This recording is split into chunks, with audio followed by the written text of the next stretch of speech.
The Bible. It's 66 books of history, stories, letters, and poetry that fit together to form God's one big story.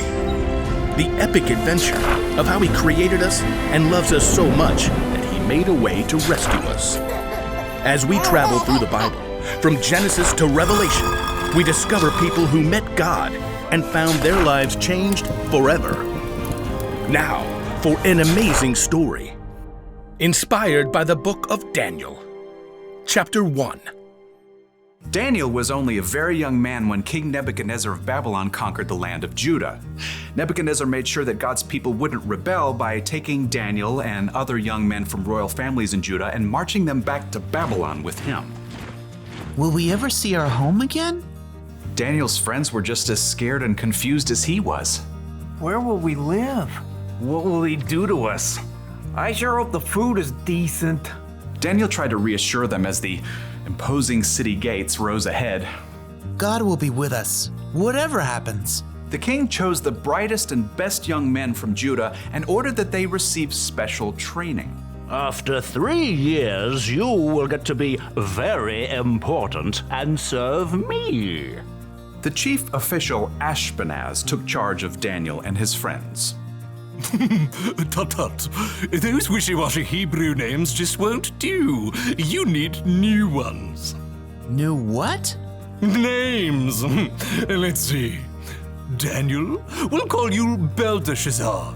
And you three will be Shadrach, Meshach, and Abednego. Are those names, or is he just sneezing? You'll learn our language, of course. And all the Babylonian writings? Daniel's heart sank as he realized what was happening. The king wanted Daniel and his friends to forget they were God's people. He wanted them to become Babylonians. But Abednego was worried about something else. Hey, I'm about to starve. Any way we can get a bite to eat? Right this way. Ashpenaz led Daniel and his friends to a big table set with mouth-watering foods. Steak. Or those Babylonian buffalo bites. The cake's got at least 9 layers. Only the best, straight from the king's table. Oh, the food smelled delicious. But Daniel pulled his friends aside. Guys, if this food is from the king's table, that means it's been offered to false gods first. Uh-oh. Not good. Our new names and training are one thing, but if we eat this food, it's like we're saying we're okay with false gods. But we gotta eat something, man. We can ask for different food, simple stuff that hasn't been offered to the false gods. But that chocolate cake.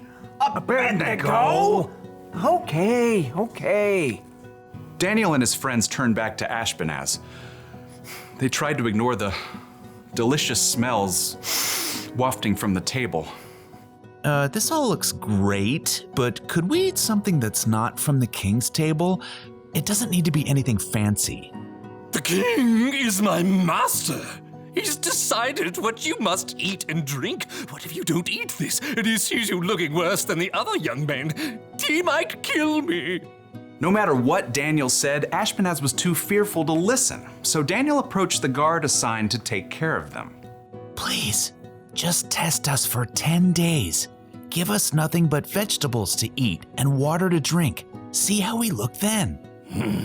Well, if Brussels sprouts are your thing. For 10 days, the guards gave Daniel and his friends nothing to eat but veggies and water. I could get into the habit of cabbage. I like broccoli, probably. Pass the peas, if you please. I just want a hamburger. Let me tell you, it wasn't easy to say no to all those delicious foods the other young men got to eat. But at the end of 10 days, the guard called everybody out. Line 'em up.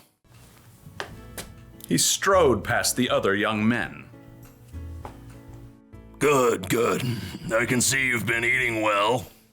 When the guard reached Daniel and his friends, he stopped in surprise. What? You've been eating rabbit food, but you look even better fed than the others. Daniel smiled. God had helped them grow strong even without eating the food offered to false gods. Okay, fine. You can keep eating veggies and water. Rats? Thank you. God continued to give Daniel and his friends knowledge and understanding as they studied, and at the end of their training, they were brought before the king. Let's see what you know. How many inches in a meter? 39.3701. What do you call a group of porcupines? A prickle. If it takes 8 men 10 hours to build a wall, how long would it take 4 men? No time at all, because the wall's already built. How are you all so smart? The one true God gives us wisdom. Well, we'll see about that. Anyhow, you're 10 times smarter than my other advisors. You get to be very important and serve me. Daniel and his friends eventually became the king's most trusted advisors, and even though they served the king of Babylon, they never stopped standing strong for the one true God in everything they said and did.